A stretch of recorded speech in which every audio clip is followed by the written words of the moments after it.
ที่ผ่านมาไม่ได้สำคัญแต่วันจากนี้ที่ต้องจากอีกกี่รอบ episode के starting में हम मिन और क्यू को देखते हैं जो कि मिन की बर्थडे की तैयारी कर रहे होते हैं। क्यू मिन से पूछता है कि मिन, तुम क्या हर साल मिन की बर्थडे की पार्टी रखते हो? तो मिन बोलता है हाँ, कभी बड़ी पार्टी तो कभी छोटी पार्टी, बट मैं हर साल उसके बर्थडे के लिए पार्टी रखता ही हूँ। क्यू बोलता है मुझे जलन हो रही है। तो मिन बोलता है मैं तुम्हारे बर्थडे पे भी एक बहुत बड़ी पार्टी रखूँगा। तभी वहाँ पर मैन आ जाता है। क्यू और मिन मैन को रोकते हैं। मिन बोलता है अगर तुम अभी यहाँ पे आ गए तो ये सरप्राइज़ नहीं रह पाएगा। मैन बोलता है ये सरप्राइज़ है भी नहीं। क्यू बोलता है मैन ज़्यादा टाइम नहीं लगेगा, सब हो गया है, बस थोड़ा सा टाइम और। तब मैन देखने की कोशिश करता है तो मिन बोलता है रुको रुको, तुम यहाँ पे ताका झाकी नहीं कर सकते हो, तुम ऊपर जाओ। मैन बोलता है मैं तो वॉशरूम जा रहा हूँ। मैन बोलता है चलो ठीक है, मैं तुम्हें लेके चलता हूँ। उसके बाद हम उन तीनों को साथ में बर्थडे सेलिब्रेट करते हुए देखते हैं। मिन बोलता है मैन को कि विश मांगो। मैन मजाक करते हुए बोलता है कि मिन कोई प्रॉब्लम में ना पड़े और हमें किसी भी तरह का सरदर्द ना मिले मिन से। मैन हंसते हुए कहता है तुम अपने लिए कुछ अच्छा सा विश मांगो, मजाक मत करो। तब मैन विश मांगता है। उसके बाद फिर वो कैंडल ब्लो करता है और केक कट करता है। केक का एक स्लाइस वो अपने मॉम डैड के पास रख के आता है। उसके बाद क्यू और मिन मैन को गिफ्ट देते हैं। क्यू मैन को शूज़ गिफ्ट करता है और मिन उसे वॉच देता है। वॉच देखकर मैन बहुत खुश हो जाता है और कहता है ये तो बहुत अच्छा है।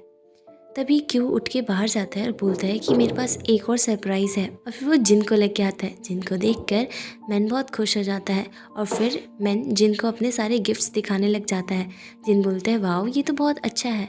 मैन बोलता है मुझे शूज़ मिल गए और वॉच भी मिल गया, अब मुझे बस ज़रूरत है एक पैंट और शर्ट की। ये सुनकर मैन उसके सर पे प्यार से टपली बजाता है। हम उन चारों को साथ में देखते हैं, चारों खुश होते हैं। उसके बाद हम देखते हैं कि मैन अपनी बाइक को साफ़ कर रहा होता है।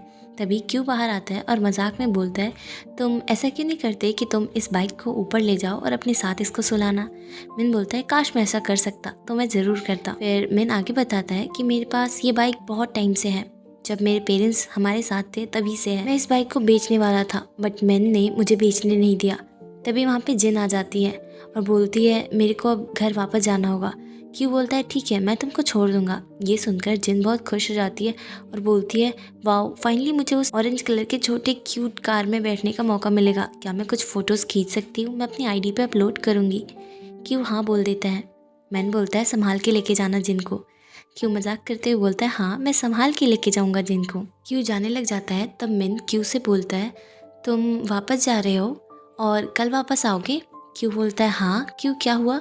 तो मिन बोलता है ये बहुत लॉन्ग डिस्टेंस है ना, और बार बार यहाँ से वहाँ जाना तुमको थका देता होगा, इससे अच्छा तुम यहीं पे आ जाओ रहने के लिए। ये सुनकर जिन और मैन दोनों स्माइल करते हैं।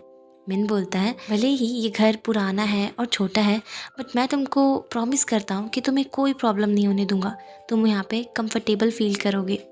तुम्हें बस यहाँ पे बैठना है और रिलैक्स करना है, बाकी सारा काम सब कुछ मैं हैंडल कर लूँगा। क्यों स्माइल करता है और बोलता है ठीक है, जब मैं वापस आऊँगा तो मैं अपना सामान भी लेते आऊँगा। ये सुनकर कि क्यों ने इतनी जल्दी हाँ बोल दिया, मैन और जिन तो शौक ही हो जाते हैं। क्यों बोलता है जहाँ तुम होगे वहीं मैं भी होऊंगा। उसके बाद क्यू और जिन दोनों वहाँ से चले जाते हैं। उनके जाने के बाद भी मिन वहीं पे खड़ा रहता है। तो मैन उसे बोलता है कि जब वो आपके पास आ रहा था तब तो आप बहुत टफ बन रहे थे, ऐसा प्रिटेंड कर रहे थे जैसे आपको क्यू से कोई लेना देना ही नहीं है, और अब देखो उसके जाने के बाद भी अभी आप यहीं पर हो। मिन बोलता है किसने कहा मैं उसका वेट कर रहा हूँ, मैं तो बस फ्रेश एयर ले रहा था। ये बोल के वो अंदर चला जाता है। उसके बाद हम क्यू और मिन को साथ में सोए हुए देखते हैं। मिन को सपना आता है। उस सपने में मिन अपने पेरेंट्स से लड़ाई कर रहा होता है और फिर उसके पेरेंट्स का एक्सीडेंट हो जाता है। तभी मिन उठ जाता है। उसके बाद सीधा हम अगले दिन का सीन देखते हैं। मिन अभी भी उसी सपने के बारे में सोच रहा होता है और मैन और क्यू ब्रेकफास्ट की तैयारी कर रहे होते हैं। और जब क्यू देखता है कि मिन कहीं खोया हुआ है तो वो मिन के पास जाता है और बोलता है कोई प्रॉब्लम है क्या? मिन बोलता है नहीं, मैं बस रिलैक्स कर रहा था। क्यू बोलता है चलो ठीक है फिर ब्रेकफास्ट कर लो। तभी मिन वहाँ आता है और मिन को अपने खाने में से आधा स्लाइस देता है। तभी में फ्लैशबैक दिखाया जाता है कि मिन ने पहले भी ऐसे ही खाना शेयर किया था मिन के साथ और बोला था कि तुमने सुबह से कुछ नहीं खाया है। सीन वापस से प्रेजेंट में आता है। मिन बोलता है कि मुझे एक बहुत ज़रूरी काम है और ये बोलकर वो वहाँ से निकल जाता है। क्यू को ये चीज़ें बहुत अजीब लगती है, जिस कारण वो पीछा करता है मिन का। हम मिन को देखते हैं कि वो सेमेट्री गया हुआ था अपने पेरेंट्स से मिलने। तभी मिन को कॉल करता है और पूछता है, आप सेमेट्री गए हैं ना मॉम और डैड से मिलने, आप मुझे क्यों नहीं लेके गए? मिन बोलता है, तुम घर पर ही रुको, मैं जल्दी वापस आ जाऊँगा। ये बोलकर वो कॉल कर देता है। तभी क्यू के पास एक लड़का आता है और पूछता है, आपको क्या कोई मदद चाहिए? जिस कारण मिन क्यू को देख लेता है और उससे पूछता है कि क्या तुम मेरी जासूसी कर रहे हो? क्यू मना कर देता है। मिन हंसते हुए क्यू का हाथ पकड़ता है और उसे अपने मॉम डैड से मिलवाने ले जाता है। मिन क्यू को अपने मॉम डैड से एज अ बॉयफ्रेंड बोलकर मिलवाता है और बोलता है, मॉम डैड ये वही है जिसे मैं बहुत पसंद करता हूँ, ये बिल्कुल मेरे टाइप का है। ये सुनकर क्यू स्माइल करते हुए बोलता है, अब तुम अपने पेरेंट्स के सामने मुझे किस मत कर देना, क्योंकि तुम बहुत ज़्यादा बोल रहे हो। ये सुनने के बाद तो मिन बिल्कुल वैसा ही करता है, वो क्यू को किस कर देता है और फिर दोनों स्माइल करते हैं। उसके बाद क्यू मिन से पूछता है कि तुम अचानक यहाँ पर कैसे आए, क्या इसका तुम्हारे फिल्म प्रोजेक्ट से कुछ लेना देना है? उसके बाद हमें फ्लैशबैक दिखाया जाता है कि जब क्यू बाहर आता है तो वो देखता है कि मिन फिल्म प्रोजेक्ट के कास्टिंग डायरेक्टर को कॉल करके बोलता है कि वो ये सीरीज़ नहीं कर सकता है। वो इसके लिए उनको सॉरी बोलता है और उसके बाद वो कास्टिंग डायरेक्टर का कार्ड वहीं पर फेंक देता है। सीन वापस से प्रेजेंट में आता है। क्यू पूछता है कि तुमने ऐसा क्यों किया?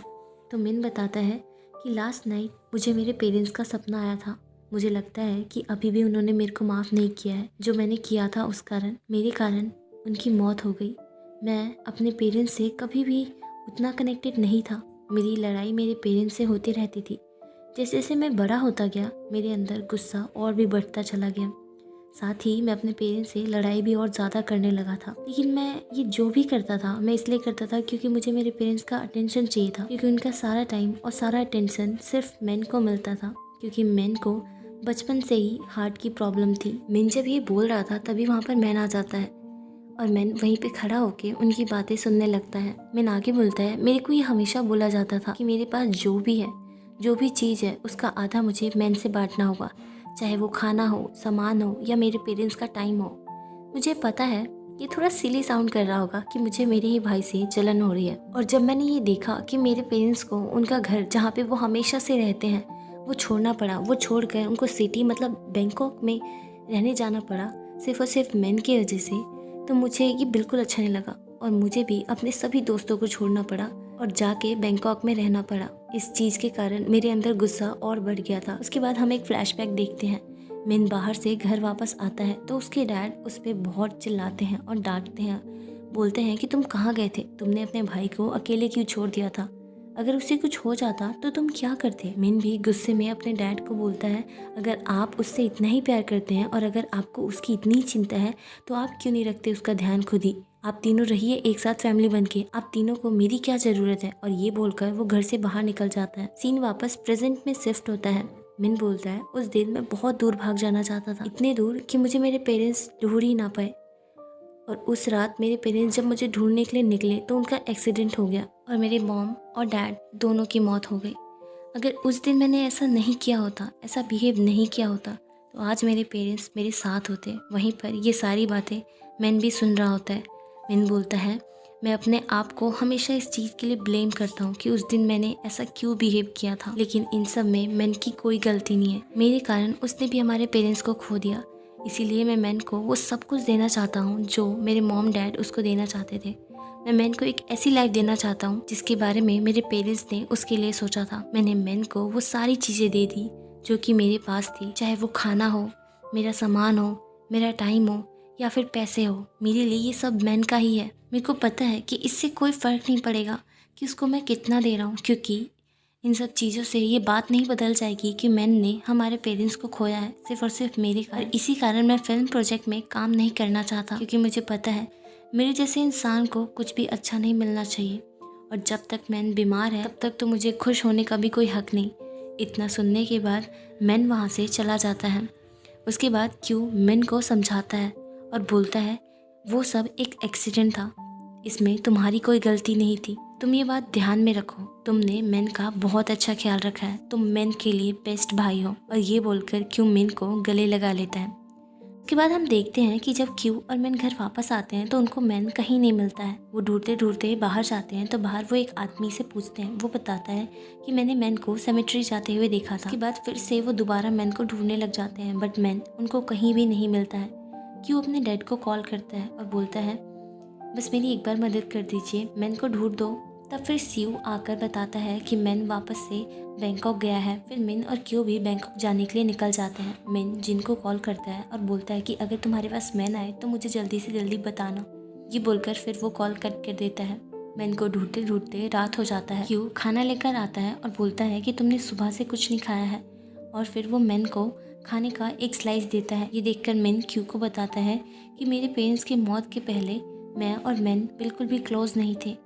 मैं तो उससे बात भी नहीं करता था, मुझे वो बिल्कुल पसंद भी नहीं था, और मेरे पेरेंट्स की मौत के बाद भी मुझे कोई फ़र्क नहीं पड़ता था मैन से। उसके बाद हमें फ्लैशबैक दिखाया जाता है कि मैन अपने रिलेटिव्स की बातें सुन रहा होता है। वो आपस में बातें कर रहे होते हैं कि आखिर इन दोनों भाइयों का अब ख्याल कौन रखेगा। वो लोग बातें करते हैं कि मैं दोनों का साथ में ख्याल नहीं रख सकता हूँ, एक का तुम रखना, एक का मैं रखूँगा। मिन बोलता है मुझे इस बात से भी कोई फ़र्क नहीं पड़ता था कि मैन को कौन अपने साथ ले जा रहा है और कौन उसका ध्यान रखेगा। मैं तो बस उससे दूर होना चाहता था। लेकिन तभी मैन मेरे पास खाने का एक स्लाइस लेके आया और बोला कि आपने सुबह से कुछ नहीं खाया है। और फिर मैन आगे बोलता है क्या आप मेरे साथ रहेंगे? मैंने पहले ही अपने पेरेंट्स खो दिए हैं, अब मैं आपको नहीं खोना चाहता।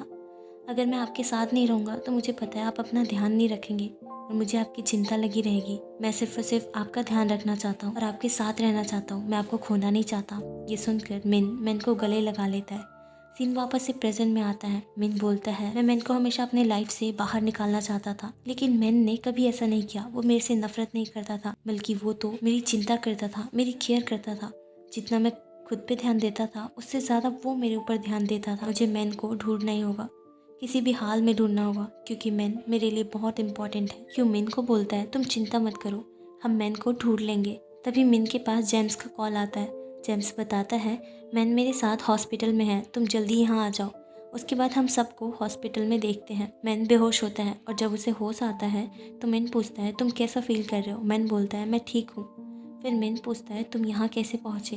तो मैन बताता है कि मैंने अपने घर के बाहर फिल्म प्रोजेक्ट के डायरेक्टर का कार्ड देखा था, वो गिरा हुआ था। तब मुझे कुछ गड़बड़ लगा और आपका बिहेवियर भी काफ़ी स्ट्रेंज था, इसलिए मैं सीधा सेमेट्री चला गया और मैंने वहाँ पर आपकी और क्यू की सारी बातें सुनी। उसके बाद फिर मैंने कास्टिंग डायरेक्टर को कॉल किया और उनसे बात किया और उनको कहा कि आपने अपना माइंड चेंज कर लिया है, आप अब फिल्म प्रोजेक्ट में काम करना चाहते हैं। उन लोगों ने कहा कि तुम यहाँ पे आके हमसे बात करो। तो फिर मैं सीधा बैंकॉक आ गया कि मैन जब वहाँ पे जाता है तो वो लोग मैन से बात करने से मना कर देते हैं और उसे बाहर निकालने लग जाते हैं। इवन वो लोग पुलिस को बुलाने की भी बात करते हैं क्योंकि मैन वहाँ से नहीं जा रहा था। तभी जेम्स मैन को देख लेता है और वहाँ पे जाके बोलता है कि ये मेरा भाई है। वो लोग कहते हैं इसको बाहर लेके जाओ। जेम्स मैन को बाहर लेके आता है और समझाता है कि यहाँ पर ऐसे काम नहीं होता है। तभी मैन की हालत ख़राब हो जाती है और वो बेहोश हो जाता है। सीन वापस से प्रेजेंट में शिफ्ट होता है। मैन को बोलता है कि आपको चिंता करने की ज़रूरत नहीं है, डॉक्टर ने कहा है बस एक छोटी सी सर्जरी होगी, उसके बाद मेरी हालत ठीक हो जाएगी। मिन पूछता है क्या तुमने कुछ खाया? बोलता है आप बस दूसरों की चिंता करते हो, क्या आपने कुछ खाया? आपने कहा था कि आपने जो भी कुछ किया है मेरे लिए वो इनफ नहीं है, बट मेरे लिए आपने जो कुछ किया है वो सब कुछ इनफ है। मैंने हमेशा आपके एफर्ट्स देखे हैं, अगर आप खुश नहीं होंगे तो मैं भी खुश नहीं रह पाऊँगा। मैं सर्जरी रूम में जाने से पहले बस बोलना चाहता हूँ कि आप अपने आप को ब्लेम मत करो, अपने आप को माफ़ कर दो, क्योंकि जो भी हुआ है पास्ट में उसमें आपकी कोई गलती नहीं है और मैं कभी भी आप पे गुस्सा नहीं था और मैं ही वो नहीं हूँ जिसने अपने पेरेंट्स को खोया है। आप मेरे से बस 3 साल ही तो बड़े हैं। ये सुनकर मैन को गले लगा लेता है। जेम्स बोलता है तुम सब घर जाओ, मैं यहाँ पे सब कुछ संभाल लूँगा क्योंकि तुम लोग थक गए होगे। मिन बोलता है अब यहाँ मेरे पास कोई घर नहीं है। क्यू बोलता है मिन तुम मेरे घर चलो, तुम वहीं पे रुकना। उसके बाद हम क्यू के घर का सीन देखते हैं। मिन जब शावर लेके आता है तो वो देखता है कि क्यू सो गया है। मिन बोलता है थैंक यू, जब मेरे पास कोई नहीं था तब तुम मेरे पास थे। बट क्यू जगह होता है। वो बोलता है तुम अकेले नहीं हो मिन, तुम्हारे पास सब कोई है, तुम्हारे पास तुम्हारा भाई है, जेम्स है, जिन है, और तुम ये बात अच्छे से जानते हो कि वो सब तुम्हें कितना प्यार करते हैं।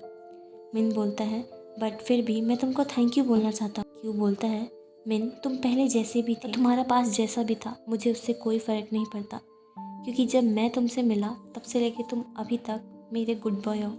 ये सुनकर मिन हंसने लग जाता है और बोलता है गुड बॉय, फिर मिन क्यू को किस करता है। उसके बाद हम अगले दिन का सीन देखते हैं जहाँ पर मिन ये नोट लिखता है कि वो मिन से मिलने जा रहा है और फिर उस नोट को क्यू के चीक्स पर चिपका देता है।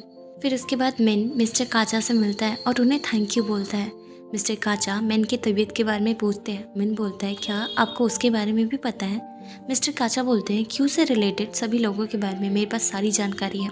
मिन बोलता है आप क्यू की बहुत चिंता करते हैं, लेकिन आप उसे दिखाते क्यों नहीं हैं कि आप उसकी कितनी चिंता करते हैं, उसकी कितनी फिक्र करते हैं। मिस्टर काचा बोलते हैं क्यू ने अपने चारों तरफ एक दीवार बना लिया है, इसलिए मैं जो भी बोलता हूँ वो उसका उल्टा ही करता है।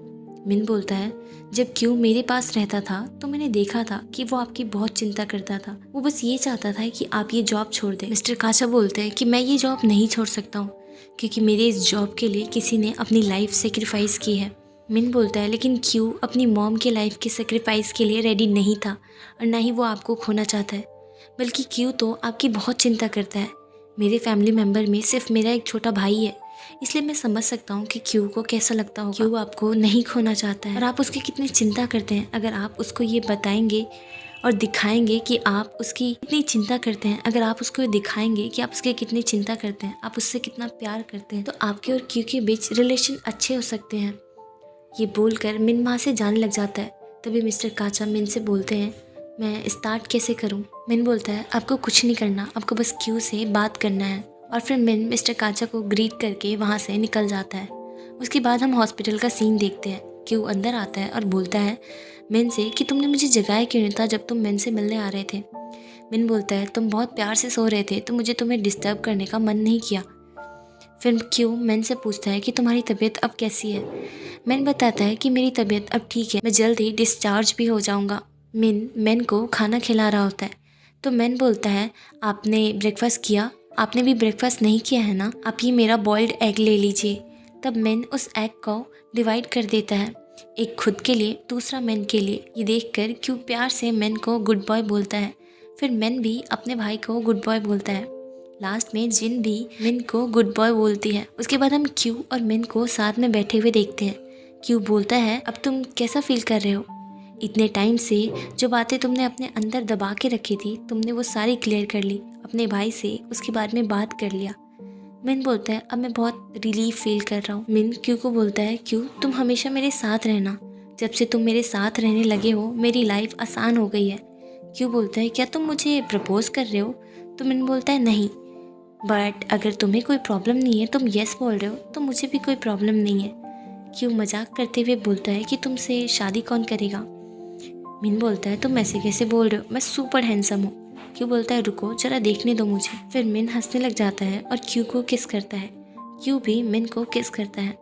इसी के साथ ये एपिसोड यहीं पे ख़त्म हो जाता है। आशा करती हूँ आपको मेरी एक्सप्लेनेशन अच्छी लगी होगी। Thank you very much. Bye bye, have a nice day.